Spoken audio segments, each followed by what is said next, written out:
Yasir Nene Amma masih bersama Anda di Kompas Malam, Saudara. Polusi udara di Jabodetabek kian buruk. Presiden Joko Widodo pun memanggil jajaran menteri hingga PJ Gubernur DKI Jakarta dan menggelar rapat untuk mencari solusi.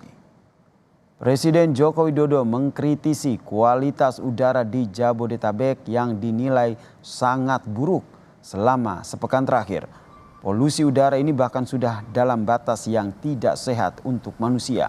Presiden pun meminta agar jajarannya menyiapkan sejumlah langkah untuk jangka pendek dan juga jangka panjang guna memperbaiki kualitas udara.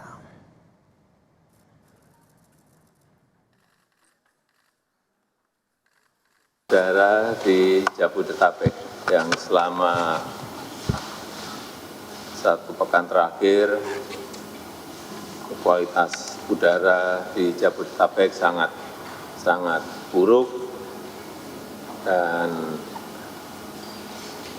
tanggal 13 Agustus 2023 ya, kemarin indeks kualitas udara di DKI Jakarta di angka 156 dengan keterangan tidak sehat. Sementara itu, Saudara, Menteri Parekraf Sandiaga Uno menyebut akibat polusi udara Jakarta yang buruk, Presiden Joko Widodo bahkan menderita batuk selama hampir 4 pekan.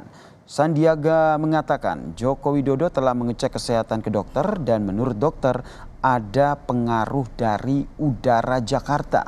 Presiden pun meminta dalam 1 minggu ini sudah ada langkah konkret perbaikan udara di Jabodetabek. Presiden minta dalam waktu 1 minggu ini ada langkah konkret karena Presiden sendiri sudah batuk, katanya sudah hampir 4 minggu. Beliau belum pernah merasakan seperti ini dan kemungkinan dokter menyampaikan ada kontribusi daripada udara yang tidak sehat dan kualitasnya buruk.